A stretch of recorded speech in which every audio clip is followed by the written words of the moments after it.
what happens when the world begins to forget how it broke, and why it never truly healed. In Sunrise on the Reaping, Suzanne Collins returns to the dark heart of Panem with another powerful prequel to The Hunger Games. Set 24 years before Katniss Everdeen volunteers as tribute, this novel explores the 50th Hunger Games, the Second Quarter Quell, and follows the journey of a young Coriolanus Snow, still shaping his belief in power, punishment, and propaganda. This isn't just a return to the arena. It's a brutal reflection on memory, manipulation, and how a society chooses spectacle over self-awareness.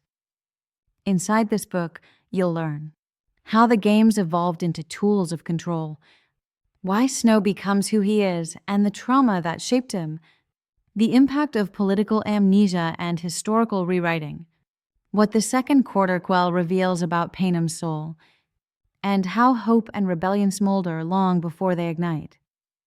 Section 1. Setting the stage, a fragile peace. The novel opens with a Panem still licking its wounds from a rebellion that nearly tore the country apart.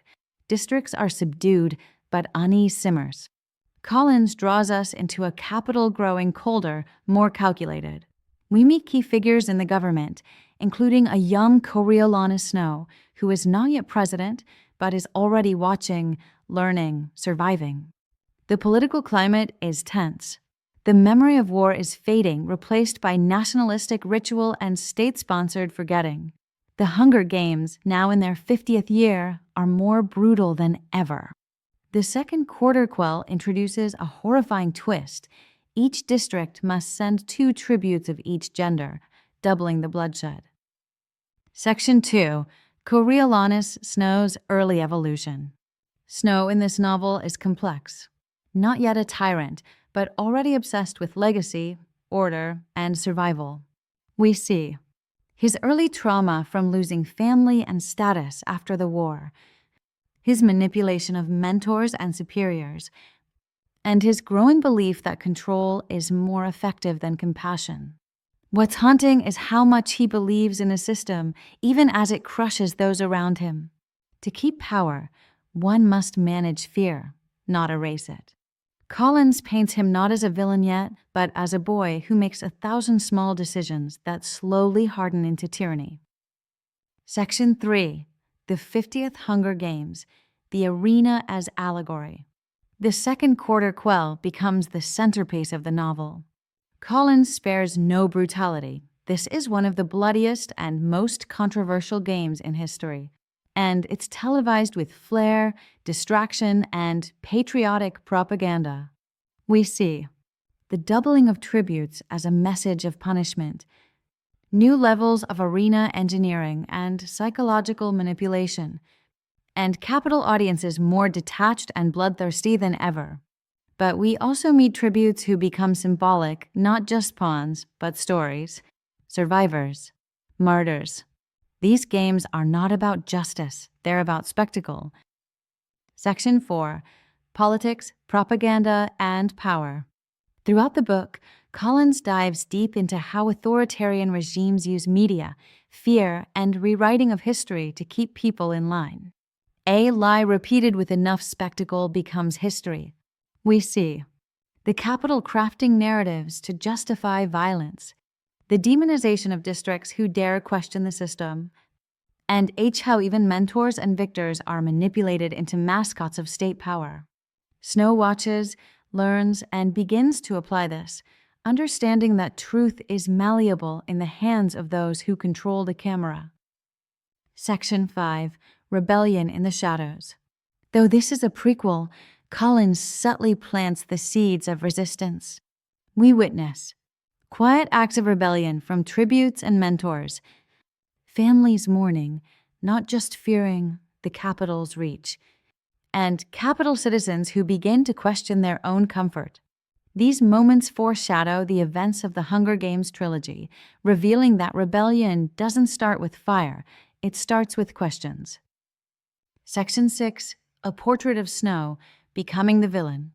In the final act, we watch Coriolanus Snow solidify the choices that will define him for decades to come. He, betrays allies for favor, sacrifices others to secure his future, and embraces control over empathy. His journey is chilling because it's so incremental, logical, and disturbingly human. We don't just see how he gains power. We understand why he believes he deserves it. In the capital, mercy is weakness, and weakness gets killed. Section 7. Themes and Takeaways. Sunrise on the Reaping is rich with layered themes. Memory versus forgetting, how history is weaponized. Spectacle versus truth, how reality is distorted.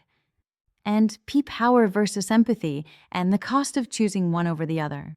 Collins reminds us that no villain is born. They are shaped by fear, loss, and a world that rewards control. This is not a story about redemption. It's a cautionary tale about power, propaganda, and the fragility of truth. Final review and why this book matters. Sunrise on the Reaping is haunting, timely, and unforgettable. Suzanne Collins once again proves she's not just writing YA fiction, she's writing political literature disguised as dystopia. This book is a must-read for fans of the Hunger Games craving deeper world-building, readers interested in political allegory and generational trauma, and anyone who wants to understand how leaders become tyrants and how systems allow it. Collins has given us the origin of a monster, not to justify him, but to warn us how easily one can rise. If this breakdown made you think, share it. Read the book, question the systems we live in, and ask yourself, are we watching history or repeating it? Subscribe to Some and Sense for more powerful book breakdowns, where fiction reveals the truth we often overlook. Want to read the whole book? Or love stories like this? You'll find thousands more at www.e-booksomelimited.com, over 700,000 ebooks across 500 genres, packed with titles from your favorite top authors. Check out the link below for all the details.